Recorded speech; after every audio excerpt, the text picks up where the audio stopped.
हमारे रिश्तेदार में एक भाई लगते हैं, उनकी शादी हुई, बच्चे हुए, एक लड़का और एक लड़की। अभी फ़िलहाल उनकी उम्र 45 साल है, उनकी बीवी की उम्र 40-42 साल होगी। बच्चे पैदा हुए हैं, दोनों में कुछ मामलात की वजह से जुदाई हुई, लेकिन तलाक नहीं हुई। बातचीत होती रही लेकिन कुर्बत नहीं हुई। बच्चे कुछ बड़े हुए हैं तो उनकी पढ़ाई का सिलसिला बीवी ने शुरू किया। अब बीवी तो कमाती नहीं थी, तो लिहाजा बच्चों की परवरिश के लिए, पढ़ाई के लिए पैसा अपने शौहर से मांगने लगी। शौहर बेचारा इतना अमीर आदमी है नहीं, वो मुंबई में वॉचमैनी कर करके बेचारा 4,000, 5,000, 6,000 बचाता है, अपनी बीवी को भेजता रहा, जिसकी वजह से बच्ची और बच्चे की पढ़ाई होती रही। एक दिन ऐसा भी आया कि उसके बच्चे डॉक्टर बन गए। ये हकीकी वाक़या है, कोई नकली बनावटी नहीं है। लड़का भी डॉक्टर बना, लड़की भी डॉक्टर बन गई। अच्छा, डॉक्टर जब लड़की भी बन गई, लड़का भी बन गया, तो लड़की ने शादी करना चाही, तो अब उसको कोई रिश्ता पसंद नहीं आ रहा, तो उसने लिहाजा अपने सीखने वालों से ही तरकीब बना ली। है मुसलमान, इतना अच्छा है, गैर मुस्लिम के साथ नहीं है, तो रिश्ता हो गया। अब वो दीन से नाबलद थी, खाली थी, दुनियादार है। अब 17 तारीख को शादी होनी है। अब शादी के लिए फंक्शन रखा गया। पढ़ाई किसके खून पसीने की कमाई से हुई? बाप के। लेकिन अब क्या मामला आया कि जब शादी की डेट पड़ गई, 17 तारीख को शादी होनी है, इसी 17 को, ये जो आएगी जुलाई में। अब वो बच्ची, वो बीवी, वो बेटा अपने बाप को शादी में शामिल होने नहीं दे रहे।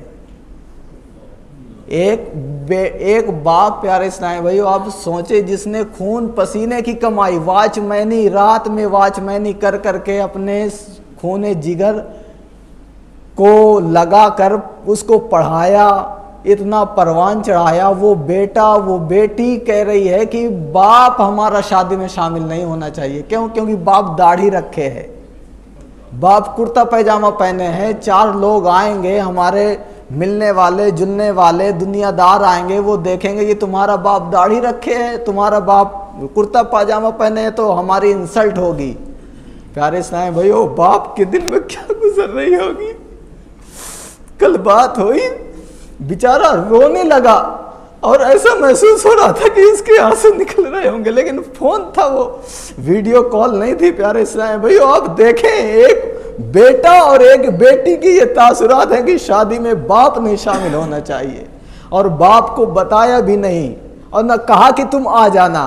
प्यारे इस्लामी भाइयों, ये है अगर हमने अपने बच्चों की दीनी तरबियत न की, सिर्फ दुनिया ही उनको सिखाया, तो ये हमारे साथ भी होगा। फिर उसने बताया कि मेरी बीवी का फ़ोन आया और वो कह रही है कि मेरा बेटा कह रहा है कि ऐसा करो अम्मी, अपने हस्बैंड से आप तलाक ले लो।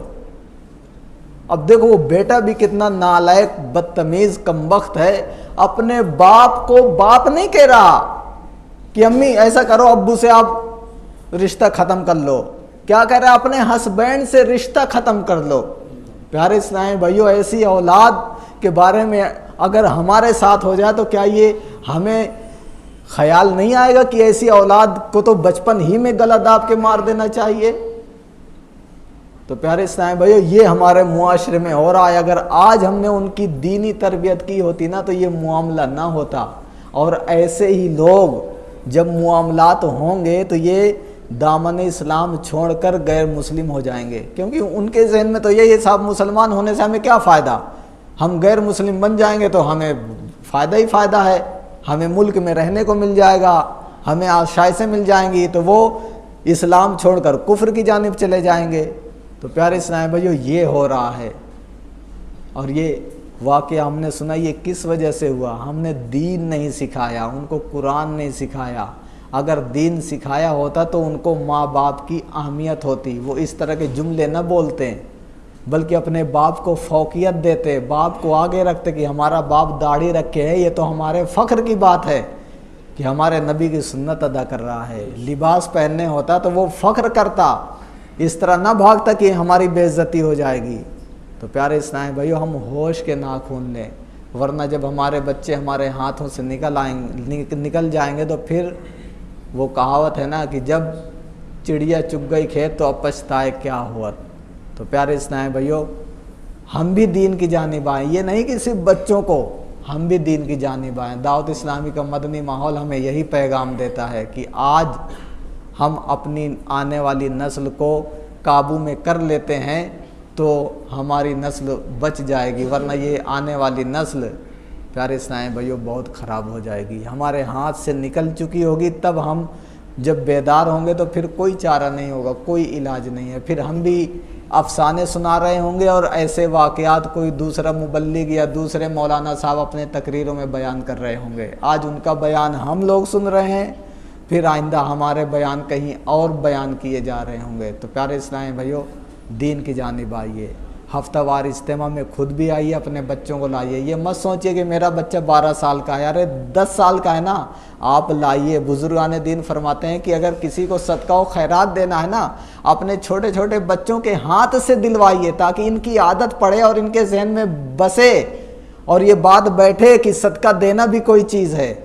नमाज पढ़ने आइए तो अपने बच्चों को भी लेते आइए। हाँ, ऐसे बच्चों को ना लाइए जो पेशाब करें, नापाकी का मुआमला करें मस्जिद में। जो समझदार हैं उनको लाइए, दीन के करीब कीजिए।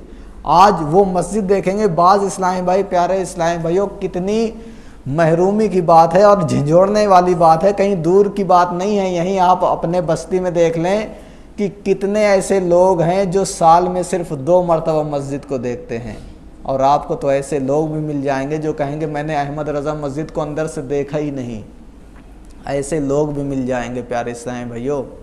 बताओ, अल्लाह का घर नहीं देखा, ज़िंदगी के 30-25 साल गुजर गए, अभी तक अल्लाह का घर नहीं देखा।